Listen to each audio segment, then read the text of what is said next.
आज हम भारत के उस प्राचीन ज्ञान की गहराइयों में उतरेंगे जो आज के विज्ञान को भी चुनौती देता है। प्रस्तुति है प्राचीन रूपरेखा, ऋषियों का विज्ञान। बिग बैंग, परमाणु, समानांतर ब्रह्मांड, ये सब आज के विज्ञान की सबसे बड़ी खोजें मानी जाती हैं। पर क्या हो अगर मैं कहूं कि ये सारे रहस्य, ये सारी अवधारणाएं हजारों साल पहले ही हमारे पूर्वजों की चेतना में उजागर हो चुकी थीं? आइए इस रहस्य की पहली परत खोलते हैं और चलते हैं सृष्टि की शुरुआत में, उस क्षण में जब ब्रह्मांड ने अपनी पहली सांस ली थी। दुनिया के महानतम खगोल शास्त्रियों में से एक कार्ल सेगन ने ये शब्द ऋग्वेद के नासदीय सूक्त के लिए कहे थे। ये कोई साधारण भजन नहीं, ये सृष्टि की उत्पत्ति पर उठाए गए सबसे गहरे सवाल हैं। ये उस महान ब्रह्मांडीय रहस्य के सामने इंसान की जिज्ञासा और विनम्रता का सबसे बड़ा प्रमाण है। जरा सोचिए, एक तरफ आधुनिक विज्ञान की बिग बैंग थ्योरी है जो कहती है कि ब्रह्मांड एक बिंदु से अत्यधिक गर्मी से पैदा हुआ, और दूसरी तरफ लगभग 3000 साल पुराना नासदीय सूक्त जो कहता है अंधकार था, अंधकार से छिपा हुआ, तब वो एक गर्मी की शक्ति से पैदा हुआ। ये समानता, ये अद्भुत समानता सोचने पर मजबूर कर देती है।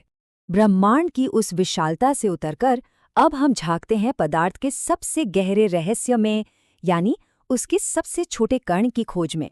कल्पना कीजिए, आज से लगभग 2600 साल पहले का समय, जब दुनिया के कई हिस्सों में सभ्यता आकार ले रही थी, तब भारत में एक ऋषि महर्षि कणाद ने पदार्थ के उस सबसे छोटे कण की कल्पना कर ली थी जिसे तोड़ा नहीं जा सकता। उन्होंने उसे नाम दिया परमाणु, एक ऐसा कण जो अविभाज्य है, शाश्वत है और जिससे ये संपूर्ण सृष्टि बनी है। और ये कल्पना यही नहीं रुकती, ये और भी गहरी है। उन्होंने परमाणु के 3 गुण बताए। सत्व यानी हल्का और प्रकाश देने वाला, जो आज के प्रोटॉन जैसा है। रजस यानी ऊर्जा से भरा, हमेशा गतिशील, जो इलेक्ट्रॉन जैसा है। और तमस यानी भारी, जो न्यूट्रॉन से मेल खाता है। क्या ये महज एक संयोग है या हजारों साल पुराना वो ज्ञान जो आज हमसे कहीं खो गया है? अब हम उस तत्व की बात करेंगे जो सबसे शक्तिशाली माना जाता है, समय, और जानेंगे कि कैसे एक विचार को समझने में आधुनिक विज्ञान को सदियां लग गईं, जो हमारे ग्रंथों में पहले से मौजूद था। महाभारत की एक कथा है। राजा ककुदमी अपनी बेटी के लिए योग्य वर खोजने ब्रह्मलोक जाते हैं।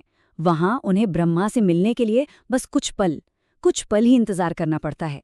लेकिन जब वो धरती पर लौटते हैं तो यहाँ कई युग बीत चुके होते हैं। उनकी दुनिया, उनके लोग, सब कुछ समय के सागर में समा चुका था। ये अद्भुत कहानी ठीक उसी सिद्धांत का वर्णन करती है जिसे 20वीं सदी में आइंस्टाइन ने टाइम डायलेशन का नाम दिया, यानी समय की गति हर जगह एक समान नहीं होती। वो सिद्धांत जिसे हजारों साल पहले एक कहानी में इतनी सरलता और गहराई से समझा दिया गया था। समय की सीमाओं को लांघकर अब हम एक ऐसे विचार को छुएंगे जो कल्पना से भी परे है, एक नहीं बल्कि अनेक ब्रह्मांडों का अस्तित्व। प्राचीन ग्रंथ योग वशिष्ठ में रानी लीला की कहानी है। एक वरदान की शक्ति से वो अपने मृत पति को एक दूसरी ही दुनिया में, एक दूसरे शरीर में एक दूसरा जीवन जीते हुए देखती हैं। ये कहानी आज की मल्टीवर्स थ्योरी या समानांतर ब्रह्मांड की अवधारणा के कितने करीब है, ये सोचना ही हैरान कर देता है। इस विचार की नींव 3 तरह के आकाश की समझ पर टिकी है। पहला, भूताकाश, यानी ये भौतिक दुनिया जिसे हम देख सकते हैं। दूसरा, चित्ताकाश, हमारे मन का आकाश, जहां सपने की तरह अनगिनत ब्रह्मांड बन और मिट सकते हैं। और तीसरा, चिदाकाश, शुद्ध चेतना का वो अनंत आकाश जिसमें सब कुछ समाया है। हो सकता है ये सब बातें दर्शन और कहानियां लगें, तो अब कुछ ठोस प्रमाण देखते हैं। सूर्य सिद्धांत नामक प्राचीन ग्रंथ में ग्रहों के व्यास की जो गणना की गई है, वो आज के आधुनिक उपकरणों से की गई गणना के लगभग बराबर है। ये सटीकता उन प्राचीन विचारकों की वैज्ञानिक दृष्टि का अकाट्य प्रमाण है। और ये सिर्फ ग्रहों के आकार तक ही सीमित नहीं था। हमारे पूर्वजों ने समय को 1 सेकंड के छोटे से हिस्से से लेकर खरबों साल के महायुगों तक में मापा था। ब्रह्मांड की उम्र का इतना विशाल दृष्टिकोण जो आज की आधुनिक वैज्ञानिक समझ से सीधा मेल खाता है। तो अंत में एक ही सवाल मन में उठता है कि ब्रह्मांड के और ना जाने कितने गहरे रहस्य हमारे इस प्राचीन ज्ञान के खजाने में छिपे हैं और बस इस बात की प्रतीक्षा कर रहे हैं कि हम उन्हें फिर से खोजें, समझें और उन पर गर्व